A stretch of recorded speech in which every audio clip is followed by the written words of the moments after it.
নমস্কাৰ বন্ধুসকল, এইখন চৰকাৰে ৩৭০ কোটি টকা ৪ বছৰত বিজ্ঞাপনৰ নামত খৰচা কৰিব পাৰে আৰু ছুপাৰ চাকাৰৰ নামত ১৬ কোটি টকা দুৰ্নীতি কৰিব পাৰে। তেন্তে স্বাস্থ্য বিভাগৰ উন্নয়নটো কিয় কৰিব নোৱাৰে?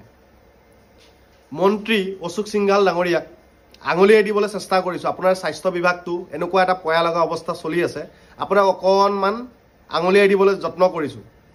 আপুনি যদি বুজি পায় সেই দুখীয়া ৰাইজৰ কথা বা দুখীয়া মানুহৰ কথা, তেন্তে মই ভাবোঁ আপুনি সেইটো উপলব্ধি কৰিব। আপুনি অকণমান বুজিবলৈ বা আপুনি অকণমান অনুভৱ কৰিবলৈ চেষ্টা কৰিব।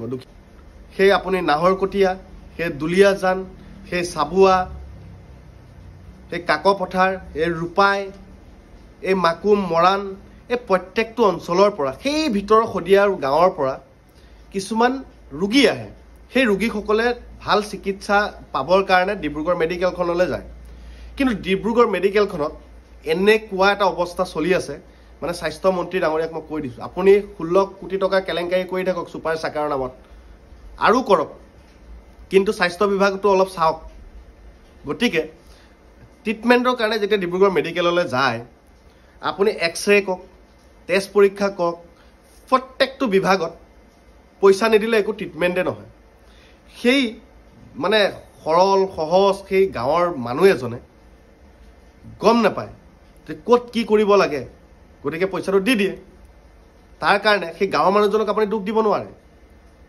গাঁৱৰ মানুহ এজনে অভিযোগটো কাক দিব? অভিযোগটো কাক দিব? কাবাকটো দিব পাৰিব লাগিব। গতিকে প্ৰত্যেকটো ক্ষেত্ৰত ডিব্ৰুগড় মেডিকেলত অটল অমৃত ফাৰ্মাচী আছে ভিতৰত, তাৰ পৰা ডক্টৰে হওক ষ্টাফে হওক মেডিচিন কিনিবলৈ মানে নপঠায়।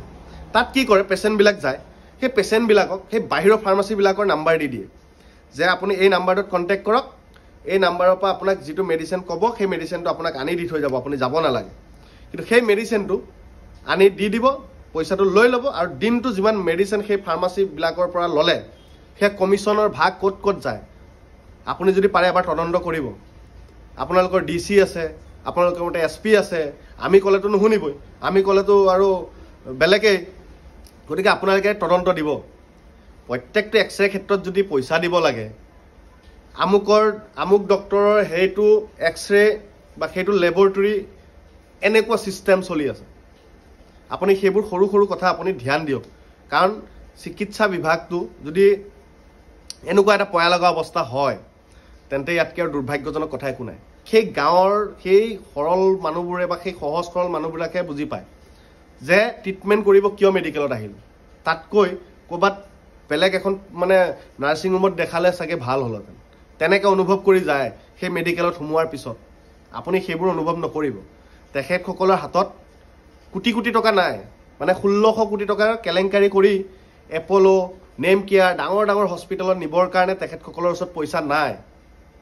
পেটে ভাতে খাই যেনে তেনে চলি থকা মানুহকেইজনে সেই প্ৰাইভেট হস্পিটেলত যাব নোৱাৰে, সেই ডিব্ৰুগড় মেডিকেলখনতে যাব লগা হয়।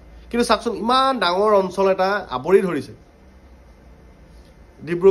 ডিব্ৰুগড় মেডিকেলখনে। তো গতিকে ডিব্ৰুগড় মেডিকেলতে যাব।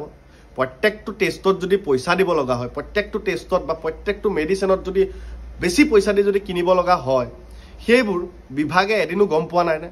আৰু এটা কথা আপোনাক মই স্বাস্থ্যমন্ত্ৰীক মই আপোনাক আঙুলিয়াই দিব চেষ্টা কৰিছোঁ।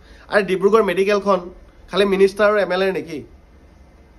মিনিষ্টাৰে ফোন কৰিলে সেই মানুহজনৰ ট্ৰিটমেণ্ট ভাল হ'ব, বা সেই বিধায়কজনে ফোন মাৰিলে সেই মানুহজনৰ ট্ৰিটমেণ্ট ভাল হ'ব, আৰু বাকী যিবোৰ দুখীয়া নিচলা যিবোৰে বুজি নাপায় সেইবোৰ মানুহৰ কাৰণে ট্ৰিটমেণ্টটো বেয়া হ'ব। শুনি লওক, এটা ট্ৰিটমেণ্টৰ কাৰণে যদি এদিনত ট্ৰিটমেণ্ট হয়, দুদিনত যদি মেডিকেলত থাকি ট্ৰিটমেণ্ট কৰিব লাগে, সেই মানুহজনে 4 দিন থাকিব লগা হয়। সেই 4 দিন ক'ত থাকে জানে? আপুনি এইটো কথা বুজি নাপাব। হয় লজত থাকিব, নহয় ক'ৰবাত হোটেলত থাকিব। দুদিনত খোৱা বোৱা, গাড়ীৰ পৰা আপ এণ্ড ডাউন কৰা খৰচা কিমান হয় মন্ত্ৰী মহোদয় আপুনি নাজানিব। কিয় নাজানিব? আপুনি প্ৰাইভেটত দেখায়, আপোনালোকৰ চৰকাৰী গাড়ী আছে, PSO আছে, গতিকে আপোনালোকে বুজি নাপাব। স্বাস্থ্যমন্ত্ৰী ডাঙৰীয়াক মই ইয়াৰ পৰা আপোনাক জনাব বিচাৰিছোঁ, যদি পাৰে গুৱাহাটী